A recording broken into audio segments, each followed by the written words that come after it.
Caros irmãos,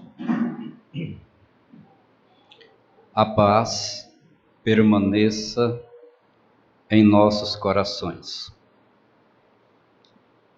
Que cada um possa, nesta noite, receber as bênçãos que o Senhor tem reservado para cada um de nós. Ninguém procura a casa de oração à toa.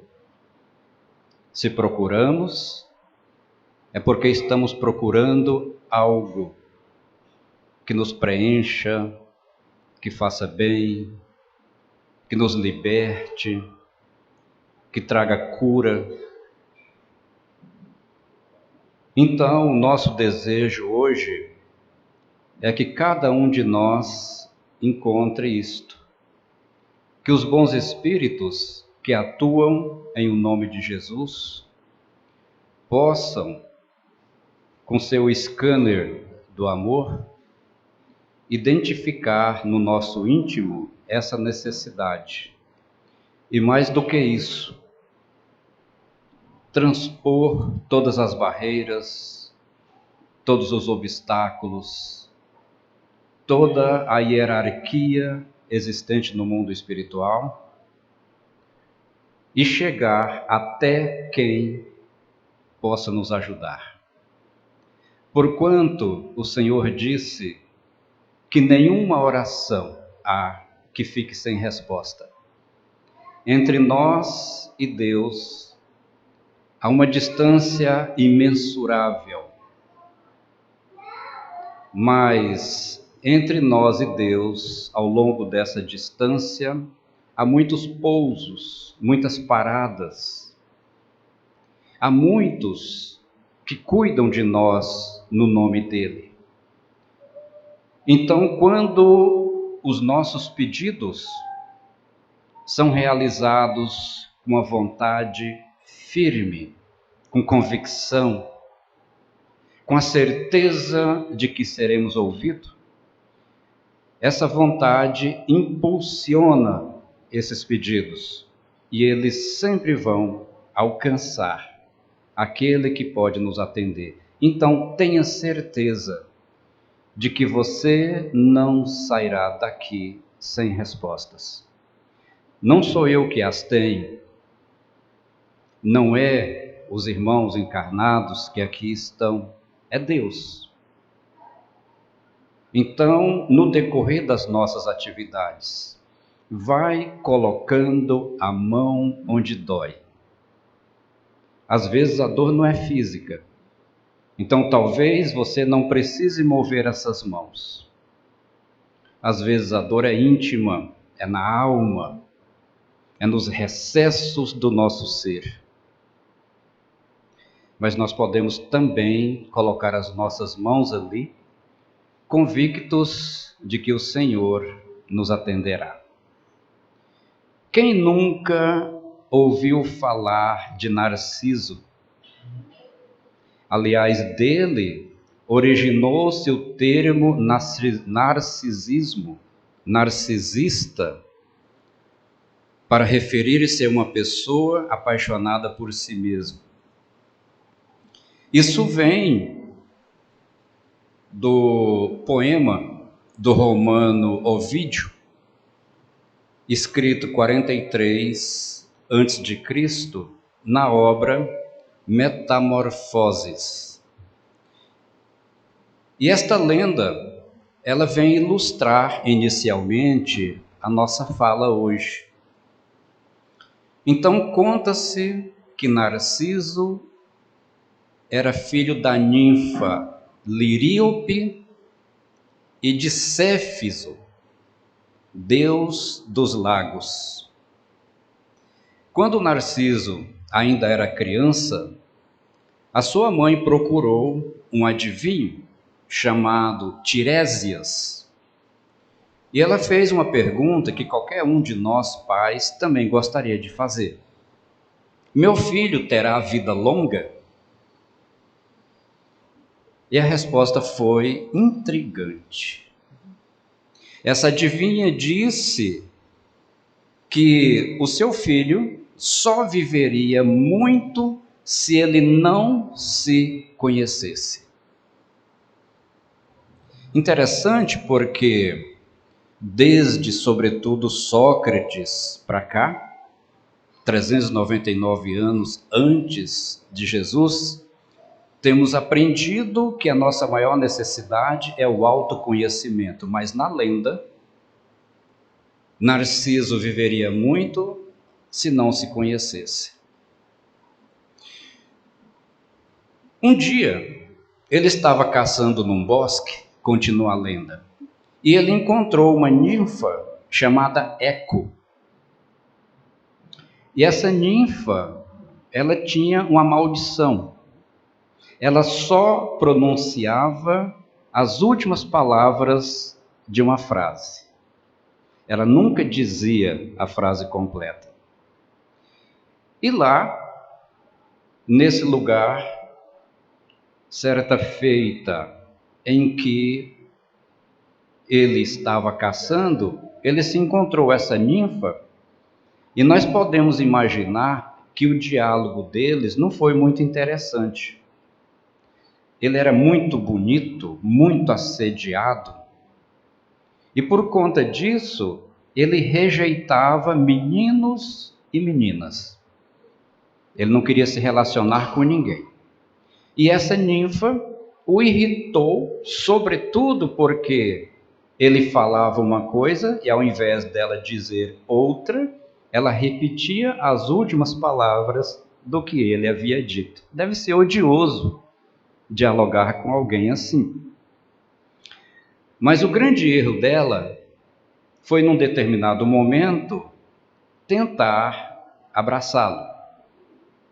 Quando ela tentou abraçá-lo, Narciso imediatamente a rejeitou.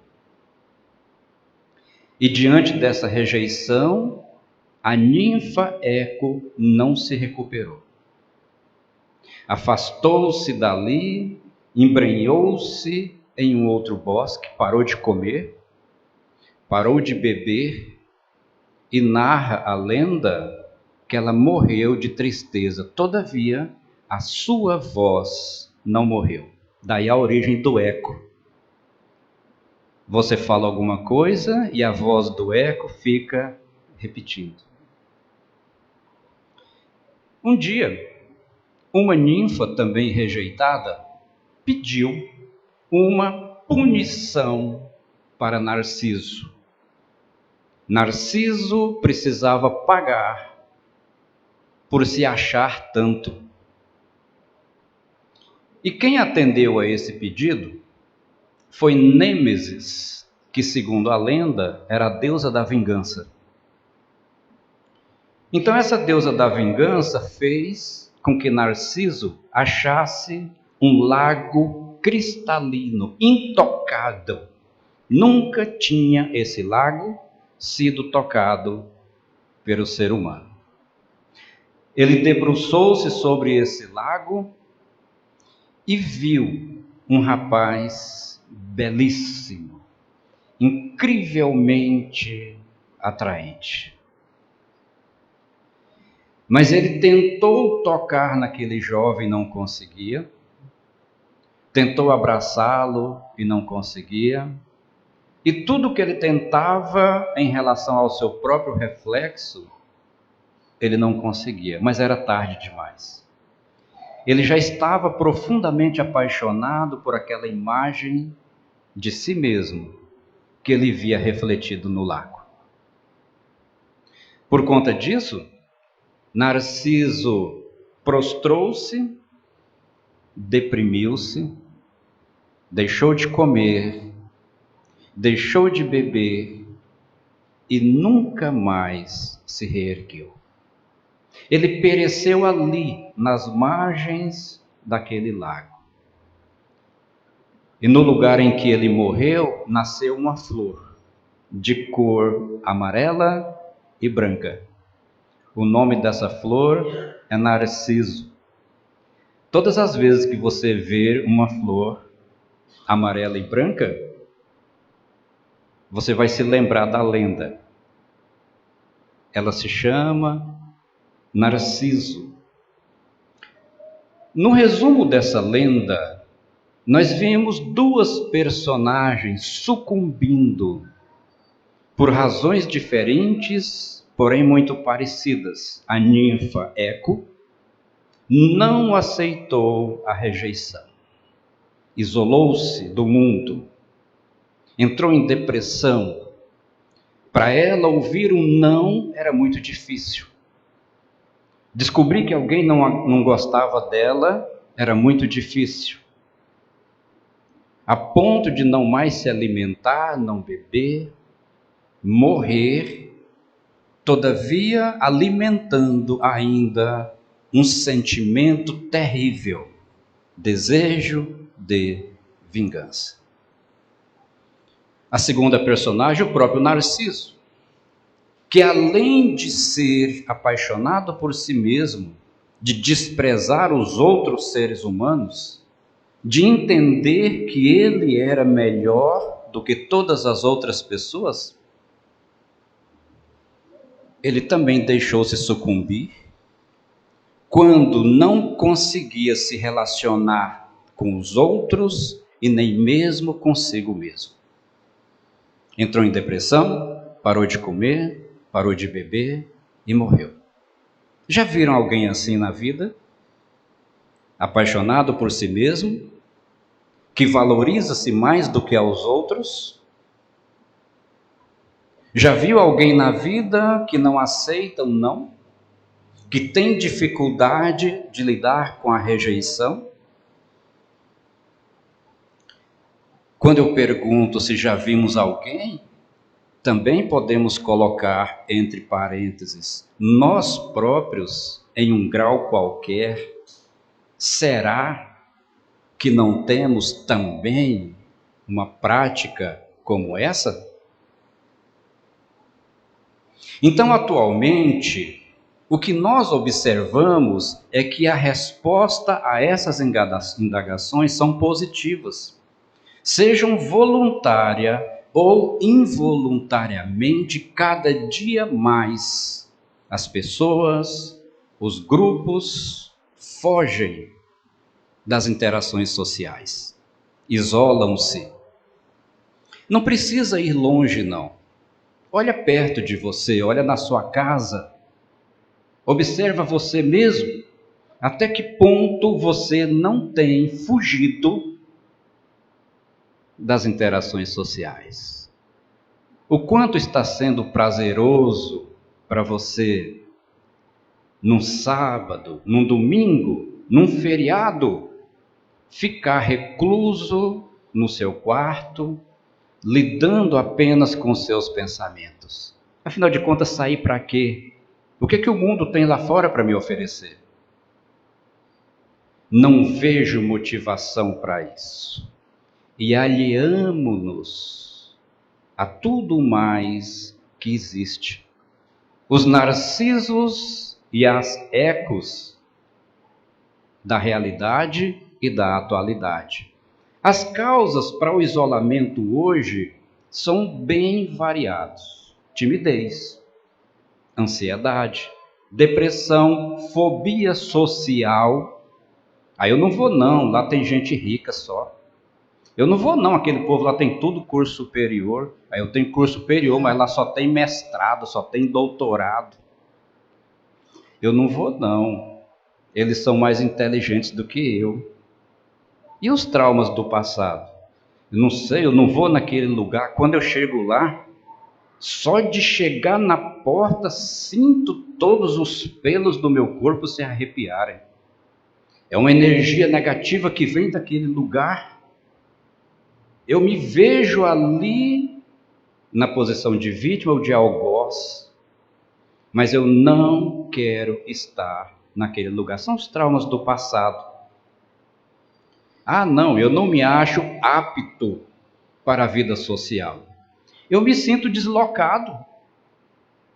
Às vezes eu vou numa pequena assembleia como essa, sento-me lá no fundo e chega um determinado momento em que eu tenho que percorrer esse pequeno salão até a sala do passe.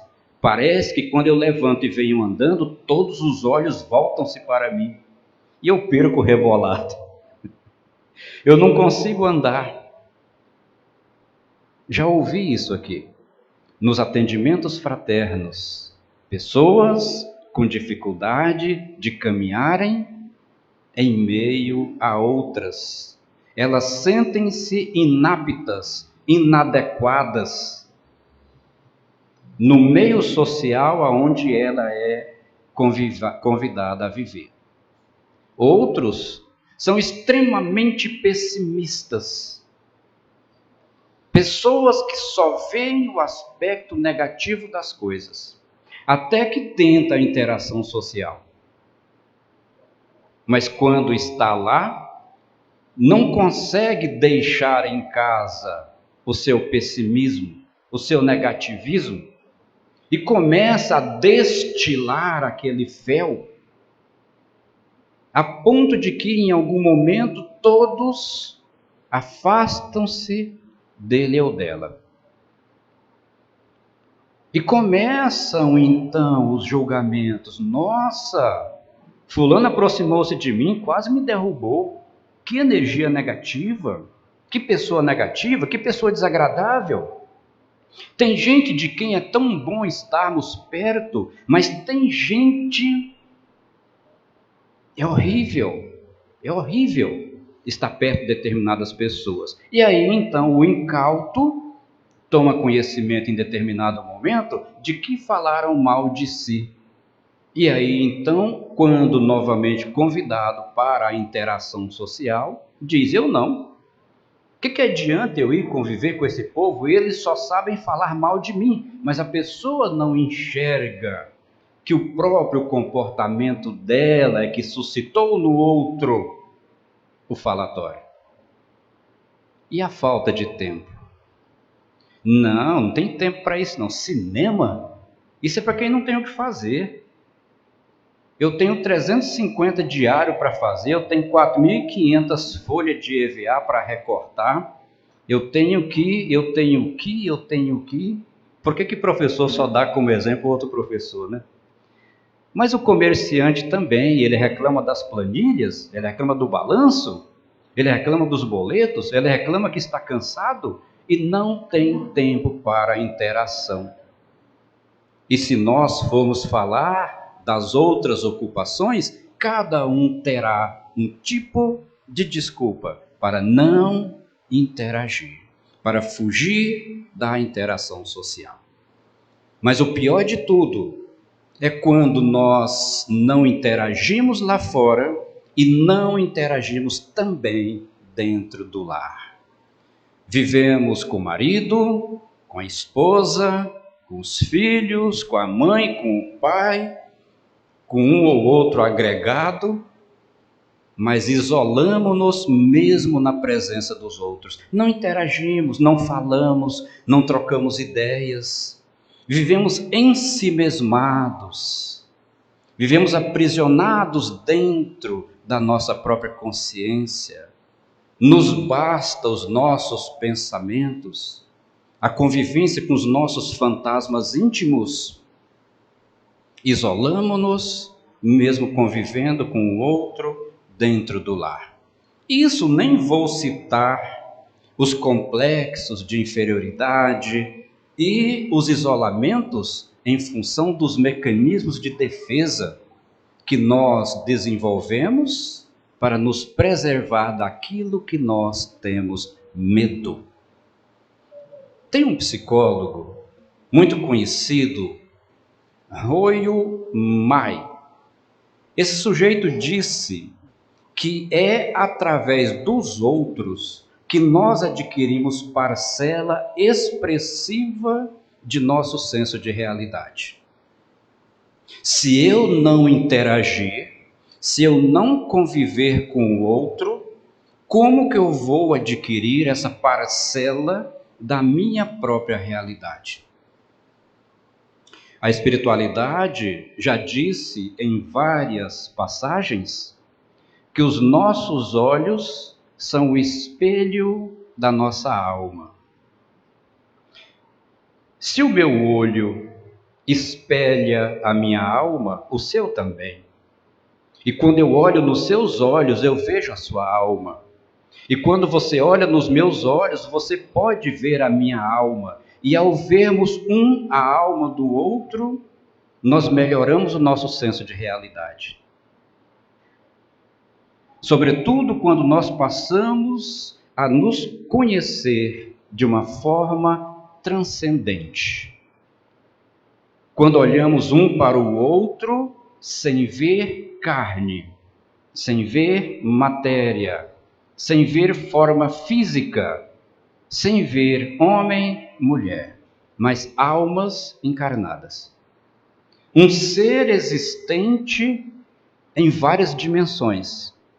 A dimensão da carne é uma, mas existimos em outras dimensões espirituais, imperceptíveis aos 5 sentidos comuns, mas muito claro às percepções da alma.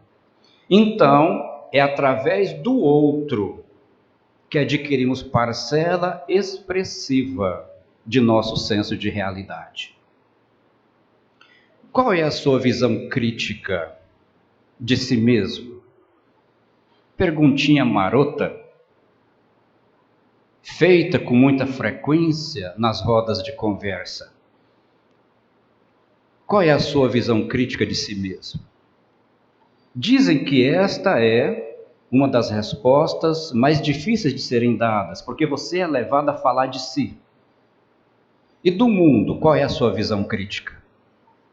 Às vezes, quando nos dispomos a emitir a nossa visão crítica do mundo, não poupamos observações depreciativas. Porque nós olhamos o mundo pelos nossos olhos acostumados ao sofrimento, à negatividade, a tudo que é ruim. Então o mundo não presta. O mundo hoje está muito difícil. Não tem como educar filhos nesse mundo.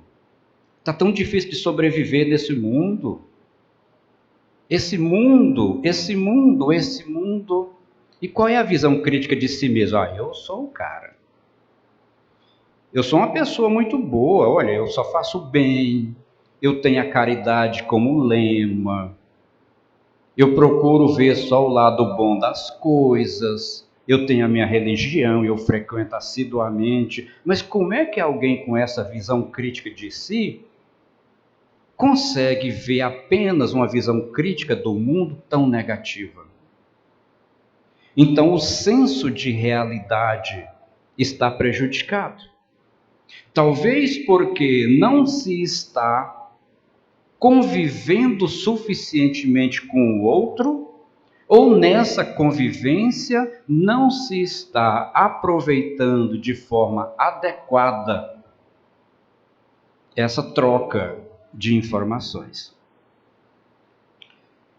Eu li em uma pesquisa recentemente realizada em Massachusetts, e nela chegou-se a uma conclusão de que um grupo de pessoas que viviam perto de pessoas solitárias foram observadas, e quanto mais tempo ela ficava perto de pessoas solitárias, mais solitárias elas se tornavam.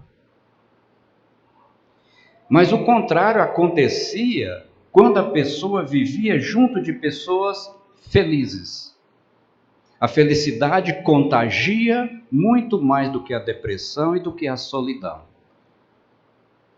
Mas se nós somos solitários, pela lei da afinidade, nós procuramos também estar próximos de pessoas dadas à solidão, porque isso amplia a nossa solidão. Eu já não gosto de conversar mesmo, e você também não, então nós formamos o casal perfeito.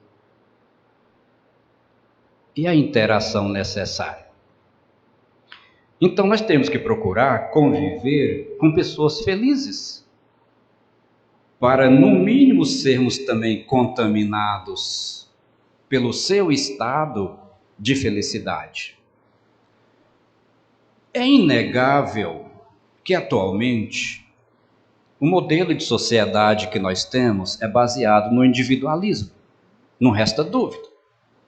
Impera o individualismo e isso traz sofrimento. E um dos fatores que induz ao isolamento é justamente esse modelo de sociedade. Se ele já é individualista, por si só esse modelo já induz ao isolamento, porque quem é individualista também tende a viver isolado. Lembram-se quando recentemente falamos aqui no individualismo como um dos grandes percalços no nosso processo evolutivo? Nós deixamos de cumprir com todas as orientações do Cristo a partir do momento em que optamos pelo individualismo? Então talvez você esteja pensando agora, eu não vivo no isolamento, eu tenho que trabalhar. Eu convivo na instituição, na empresa em que eu trabalho com centenas de pessoas, eu vejo pessoas no trânsito, eu não tenho como ficar dentro de casa. Na minha família a casa está sempre cheia. Mas como é o seu relacionamento com eles? É individualista? Você está mais focado nas suas necessidades, nos seus problemas?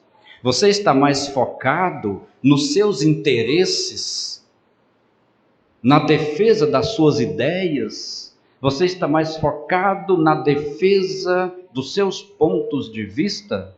Isso é ser individualista.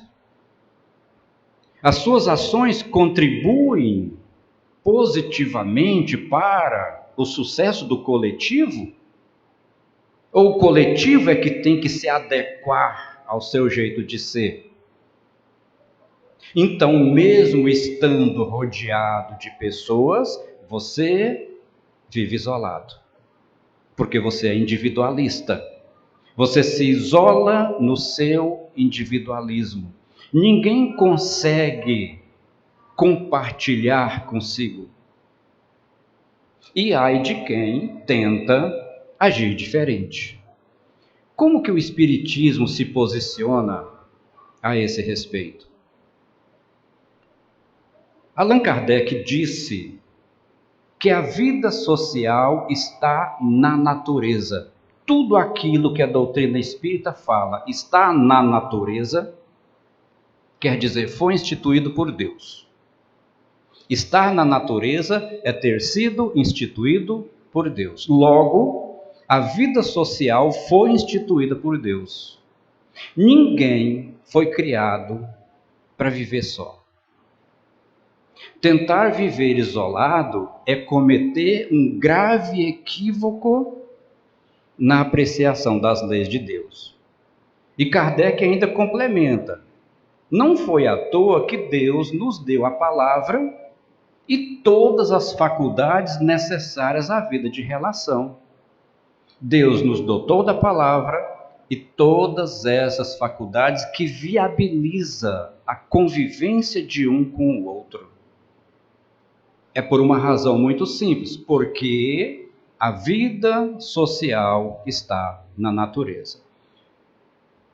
Será que o que nós chamamos de vida social é a vida social que foi implantada, estipulada, determinada por Deus? É o mesmo que perguntar: o centro espírita que nós temos é aquele que Allan Kardec idealizou? O centro espírita que nós temos é o que Jesus idealizou? Enquanto centro em que se trabalha o cristianismo? Então, da mesma forma, a convivência social, nós temos certeza que está de acordo com aquilo que Deus determinou? A doutrina espírita ainda fala: o homem se desenvolve por si mesmo naturalmente. Então, queiramos ou não, ao longo da eternidade, nós vamos nos desenvolver. Vamos. Pode passar o tempo que for, mas vamos nos desenvolver. Nessa eternidade, em que o nosso desenvolvimento vai se dar, o tempo pode ser maior ou menor para cada um. Vai depender do quanto nós nos esforçamos, mas todos vamos nos desenvolver naturalmente. O problema é essa simultaneidade no desenvolvimento. Nem todos progridem simultaneamente e do mesmo jeito. Tem gente que, para progredir, precisa, ao longo do tempo, largar o couro na aflição, suportar o látego da dor, do sofrimento. Tem gente que, para progredir, precisa experimentar os horrores da prova e da expiação. Mas tem outros que optam por progredir sem a necessidade de passar por isso.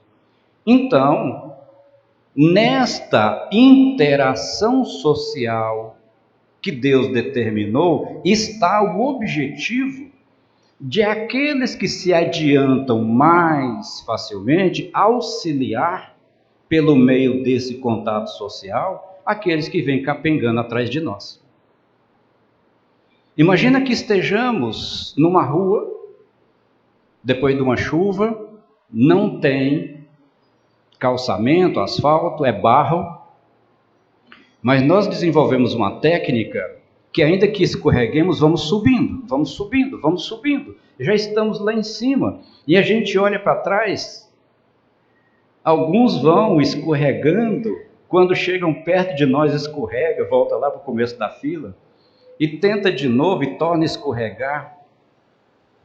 E nós temos duas opções: galgamos e chegamos num lugar melhor, ou esticamos a mão, pegamos aquele pobre e trazemos junto conosco.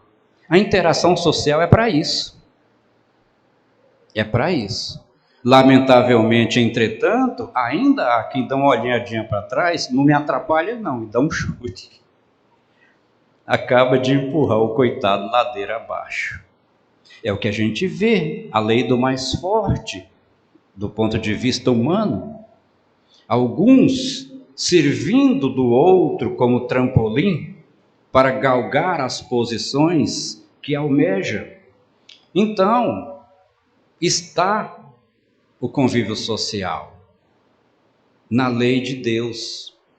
E a doutrina espírita continua dizendo que é contrário à lei de Deus o isolamento absoluto. E ela diz que, por instinto, o homem busca a sociedade, por instinto. O nosso instinto é de auxiliarmos-nos mutuamente. Vamos voltar um pouquinho nos reinos inferiores da criação?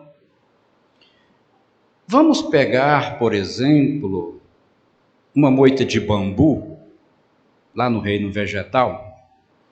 Me lembrei agora daquela historiazinha infantil contada nas evangelizações da infância e juventude, em que, numa tempestade, olhando pela janela, o vô e o netinho viram uma grande árvore tombar. Ao mesmo tempo, observavam uma moita de bambu que balançava até encostar suas folhas no chão, mas permaneciam em pé. Passada a tempestade, o neto perguntou para o vô: vô, por que a árvore grossa caiu e a moita de bambu não? O vô falou: vem aqui que eu vou te mostrar. Quando chegou lá, o neto observou que o tronco da árvore grossa era oco. Só tinha a casca, ele não tinha absolutamente nada mais ali. E o vô falou: tá vendo? É por isso que ela tombou.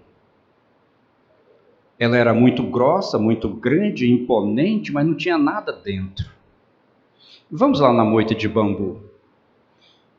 Observe como eles são unidos. Observe as suas raízes.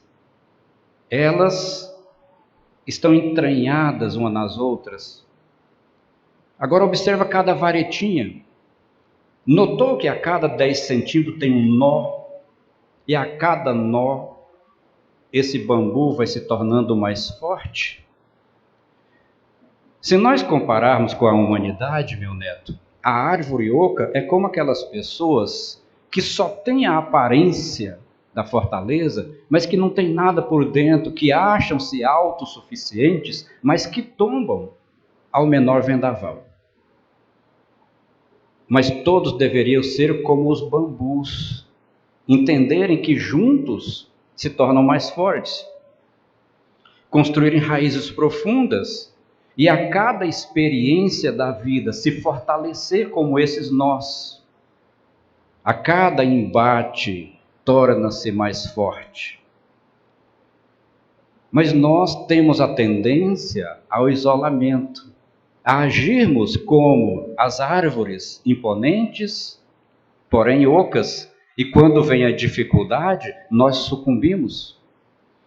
Mas se nós dermos um salto para o reino animal, nós vamos ver também que os leões, as leoas, devoram o búfalo lá na África. Todavia, quando eles estão atacando um daqueles animais, os demais búfalos vêm em seu socorro. Contra um, os leões matam e devoram. Contra a manada, eles tendem a fugir.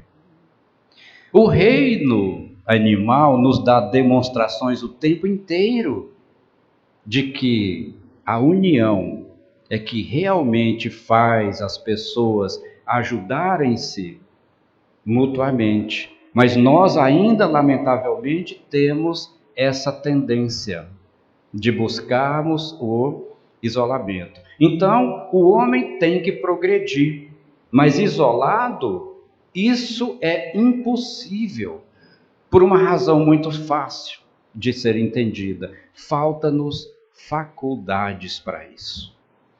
Tem faculdades necessárias ao homem para que ele possa progredir, que ele só vai encontrar no convívio com o outro. Allan Kardec disse que o homem se embrutece quando ele se isola do convívio social. Não sendo as nossas faculdades completas, nós vamos completá-las no convívio social. É possível amar alguém sozinho? É possível cumprir o mandamento do Cristo, ame ao próximo, vivendo sozinho? Então, nós não desenvolvemos a faculdade de amar quando vivemos no isolamento. O céu pode nos ajudar quando nós vivemos isolados? Não. É uma premissa. Ajuda-te que o céu te ajudará. Mas ajudar-me parte do pressuposto da convivência social, da troca de informações, da troca de experiências. Às vezes, alguns defendem o isolamento para não cair em um mal, para não se submeter a um perigo, à violência, a tudo aquilo que o mundo oferece lá fora, mas esquece-se de uma coisa muito importante: a lei de amor e de caridade. Não adianta libertar-se de um possível mal cometendo outro. Quando eu me isolo para fugir do mal, eu cometo o mal de isolar-me, fugindo à possibilidade de praticar a lei de amor e de caridade. E aí então, um dia, quando finalmente eu desencarnar, abrir meus olhos no plano espiritual, é que eu vou constatar o tamanho da besteira que eu fiz. Eu desejarei ardentemente retomar aquele corpo do qual eu acabei de sair, para fazer dessa feita a coisa certa. E aí não terá mais jeito. Aí não dará mais. E aí eu serei forçado há uma convivência em sociedade, talvez não na sociedade que eu gostaria de estar.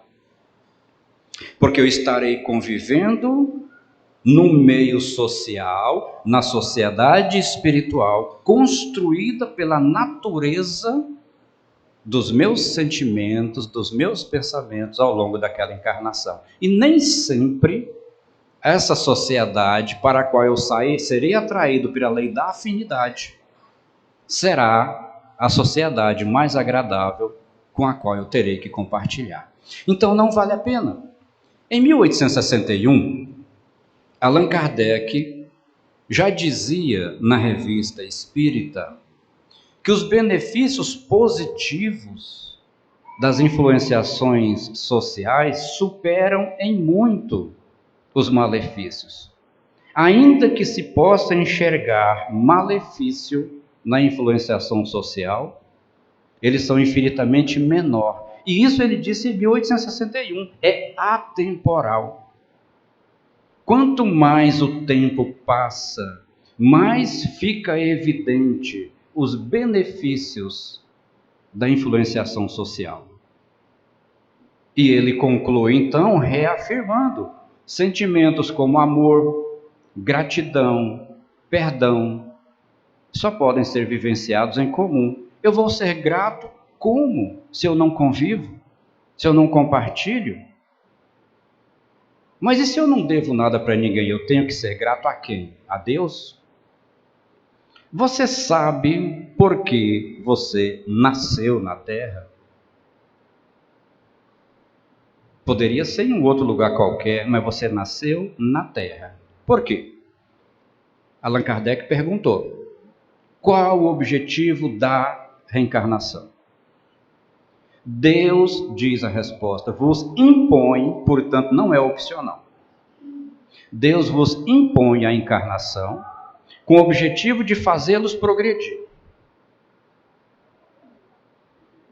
E diz mais ainda, e fazê-los contribuir com a obra da criação. A obra da criação não sou apenas eu, a obra da criação é todos vocês. A obra da criação é a humanidade. A obra da criação são todos os reinos da natureza. É tudo que existe. Se eu nasci para, além de progredir, contribuir com a obra da criação, eu pergunto, como eu dou esse contributo vivendo no isolamento? Então, viver isolado é algo que merece a nossa atenção. Responda para si mesmo. Depois que nós nos lembramos aqui de que viver isolado não é se trancar num quarto, não é mudar lá para o sítio, não é virar um ermitão. Às vezes nós vivemos isolado mesmo no convívio, em razão da falta de contribuição que nós damos. Então, dessa necessidade de viver em sociedade, nasce pelo menos duas obrigações especiais. Primeiro, respeitar o direito do semelhante. Eu não respeito o seu direito quando eu não te dou o que é determinado por Deus. Segundo, aquele que respeitar esses direitos procederá sempre com justiça. Eu não sou justo quando eu não respeito o direito do meu semelhante. E respeitar o direito do semelhante com justiça só é possível na convivência de acordo com esses princípios divinos. E todas as vezes em que eu não pratico a lei de justiça, eu começo a agir com represálias. Represálias. É assim então que muitos vivem repreendendo os outros. Existem N formas de represálias, mas vamos pensar aqui dessas mais comuns. Há pessoas que vivem representando o outro pelo crime, aspas, que ele comete de professar uma religião diferente da sua. Credo, você é espírita? Você mexe com essas coisas? Aonde é que está o respeito ao direito? Aonde é que está? Aonde é que está a justiça nesse sentido? Então essas pessoas vivem de represálias. Precisamos analisar até que ponto nós também não estamos incorrendo no mesmo erro. É por isso que a sociedade humana vive tomada de intensa confusão e intensa perturbação. Essa semana me deu vontade de estudar sobre a transfiguração. Peguei alguns livros e depois fui pesquisar na internet. Transfiguração. As opiniões são tão divergentes acerca da transfiguração que eu desisti. Se você tiver uma mentalidade fraca, se você não tiver convicção daquilo em que você crê, se você mais do que crê, não for realmente convicto, com fruto no estudo, no entendimento, você abandona a sua fé. E mais do que isso, você abandona tudo, você se isola. A falta de entendimento dada a diversidade de opinião sobre as questões bíblicas leva muitos ao isolamento porque não sabem quem nem em quem acreditar. Não, Moisés e Elias nunca apareceram, e biblicamente eu te provo que lá em tal lugar está dito isso, está dito aquilo, e Moisés e Elias em espírito nunca apareceram. Outros dizem, os espíritas se servem dessa passagem para tentar provar a realidade da reencarnação. Em lugar nenhum foi dito isso. O espiritismo nunca se serviu disso para provar a reencarnação. Às vezes usa essa passagem para provar a sobrevivência da alma e a possibilidade da comunicação, mas não a reencarnação. A reencarnação fala-se de João Batista e Elias, mas tem um texto em que perguntam ao João Batista, você é o Elias? E ele fala, não. Então, afinal de contas, é ou não é? Porque não se avalia o contexto. O apóstolo Paulo já dizia que o espírito vivifica, mas a letra mata. Então, mesmo no exercício da fé, às vezes, muitos se isolam frente a essa enxurrada de informações em que todos dizem muito, cada um defendendo o seu ponto de vista, mas que ninguém é conclusivo. Certa feita disseram a uma irmã daqui da casa que pretende fazer um curso de teologia, não faz não, minha irmã, não faz não. Mas por quê? Porque se você fizer um curso de teologia, você vai perder sua fé. E sua fé é tão pura, ela é tão meiga, ela é tão linda.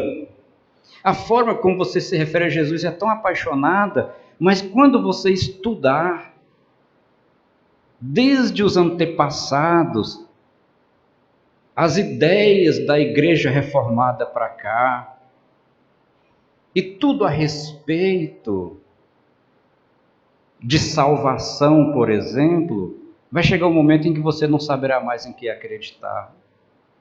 E a sua fé vai perder essa pureza. Às vezes,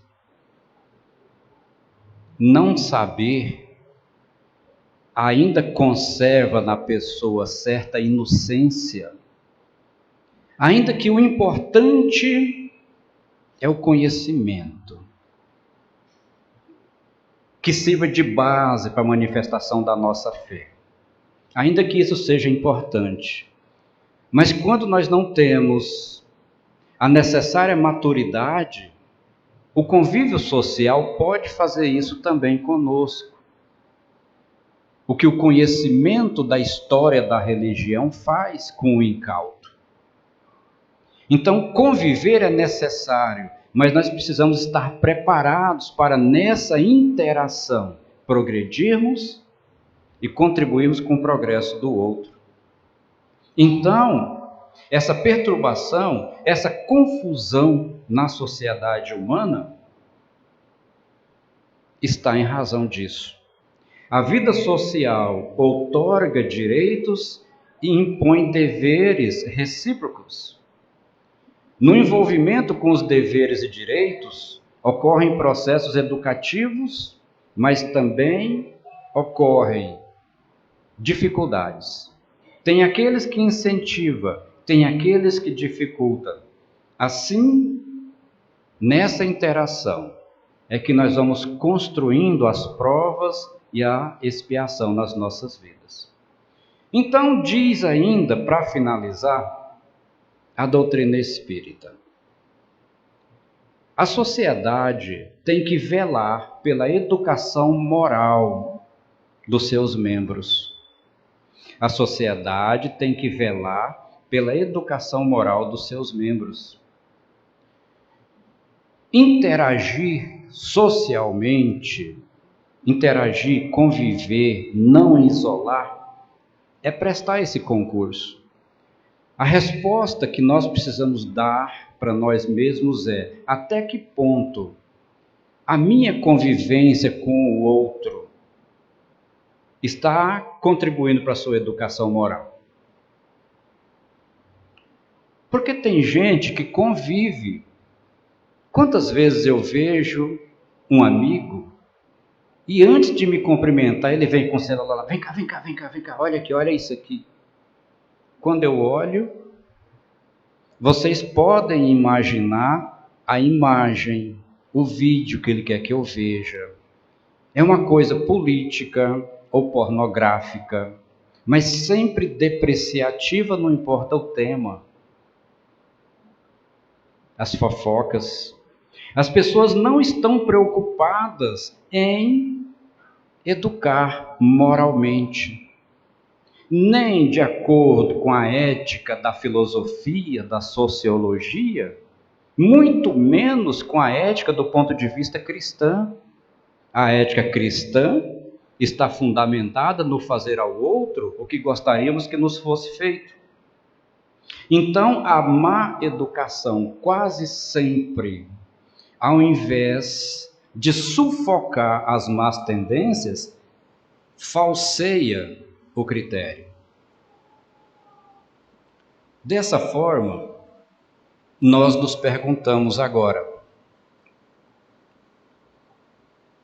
qual é o papel que cada um de nós deve assumir perante a vida e o ambiente no qual nós nos encontramos? Qual é o nosso papel? E aí nós voltamos lá no comecinho da nossa fala, e a fábula do Narciso. A ninfa Eco, não aceitando a rejeição, isolou-se, parou de comer, parou de beber, morreu e solicitou punição para quem a rejeitou. Quantos de nós não agem assim? Quantos? Sabe, isolar-se é também ter dificuldade de suportar um não. Tá tudo bem, eu até gosto de interagir, mas fala não para mim para ver. Eu fico feliz quando tudo concorre para o meu querer, para a minha vontade, mas quando alguém ousa discordar de mim, de alguma maneira falar não para mim, aí eu viro uma fera. E o próprio Narciso, apaixonado por si mesmo, achava-se melhor do que todo mundo. Não aceitava um abraço, não aceitava a corte, não aceitava a proximidade, a convivência. Quantas vezes a gente faz isso? Porque nós nos achamos melhores, cada um por um aspecto, Eu não posso admitir que os outros pensem tal coisa de mim. Eu não posso admitir que alguém ache que eu faço, ou que eu trabalho com tal coisa, que eu vejo tais coisas, que eu penso tais coisas. Todas as vezes em que eu tenho muita coisa para esconder do que eu faço, penso e falo, eu posso estar sendo igual Narciso.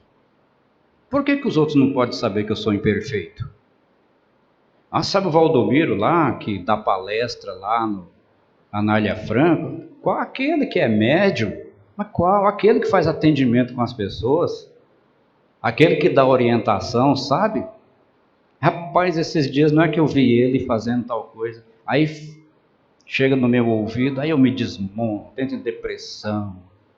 Porque afinal de contas eu com isso construí um personagem. Esse personagem é irretocável. Porque se não for assim, as outras pessoas não dão ao personagem a credibilidade que o personagem requer. Então você vai mantendo o personagem, mas um dia a casa do personagem cai. Me desculpe essa forma de falar. E quando a casa do personagem cai, aí ocorre duas coisas. Os dois falsos, o personagem que foi desmascarado e o outro que vai apontar o dedo, olha lá, sendo que ele não era melhor, ele era tão doente que ia lá buscar ajuda. Mas agora critica o personagem. Assim é a humanidade. Então nós não contribuímos nem para a nossa moralização e nem para a moralização do outro. Eu preciso entender que eu e o outro somos absolutamente iguais, alunos, aprendizes. Não estamos aqui nesse mundo por equívoco, Deus não errou. A gente não escorregou e caiu aqui por acaso. Não, aqui é um mundo de prova e de expiação. Aqui é uma escola onde separou-se a dedo os rebeldes e falou, vamos pôr tudo naquela sala. Só aqueles escolhidos a dedo. Coloca tudo lá. Vamos ver o que vai virar. E ao longo do tempo, essa turma, uns se formam, outros continuam, maioria reprova, desencarna, reencarna, desencarna, reencarna, desencarna, reencarna e continua do mesmo jeito. Muda o professor, quer dizer, muda a forma de doer. Mas a rebeldia continua a mesma. Nós somos absolutamente iguais. Então, nós temos pelo menos que ser sábios e usar na interação a oportunidade da mútua ajuda. Esse é o objetivo. É para isso que nós estamos aqui encarnados. Mas eu tenho certeza que toda essa fala não se aplica a ninguém aqui, né? Nós somos diferentes, né? Nós estamos no centro espírita, afinal de contas, né? Então. Mas já que não somos, na dúvida, vamos fechar os olhos e pedir perdão. Senhor, unidos encontramos-nos aqui, com os nossos corações enlevados, focados em Ti, buscando aprender mais, por entendermos que este é o único caminho que nos conduz a Ti. Perdoa-nos os erros, perdoa-nos e renove as nossas oportunidades. Os arrastamentos são tantos e aprendemos contigo que nenhum é irresistível, mas somos tão frágeis. Então te pedimos agora, conduza-nos pela mão, tal qual a mãezinha que conduz o seu filho quando ensaia os primeiros passos. Nossas pernas são trôpegas e precisamos de amparo. Ó Mestre querido e amado, sentimos saudade sem saber se estivemos lá, daquelas reuniões no quintal da casa de Pedro, ou nas areias dos lagos, quem sabe nas montanhas. Sentimos saudades quando lemos Marta e Maria te recebendo, para te ouvir, te servir. Também precisamos disso. Parece tão distante esses dias, mas sentimos necessidade deles. Então ampara-nos agora, se faça presente no nosso meio, estenda suas mãos amoráveis e vai arrancando de nós toda dor, toda tristeza, toda mágoa, tudo aquilo, Divino Senhor, que serve de entrave ao nosso desenvolvimento, que a depressão, a frustração, a ansiedade, a doença, que tudo isso seja agora extirpado do nosso ser. E que ao deixarmos esse recinto no final dessas atividades, que as nossas esperanças estejam renovadas, que estejamos convictos de que dias melhores estão por vir. O Senhor nunca nos faltou. Pai querido, nunca nos faltou. E te pedimos em o nome de Jesus, lá em Lucas ele disse que se pedirmos o nome dele, o Senhor atende. Visite cada lar aqui representado e finque no portal de entrada a bandeira do seu Evangelho. Cada recanto, visite, queime os miasmas, afaste as companhias espirituais indesejadas, envolva a circunvizinhança e também cada familiar aqui representado. E assim, Divino Senhor, agradecidos humildemente aos pés do seu altar, nós te louvamos, evidenciamos a soberania do seu nome e te agradecemos, pedindo permissão para colocarmos um ponto e vírgula nessa atividade.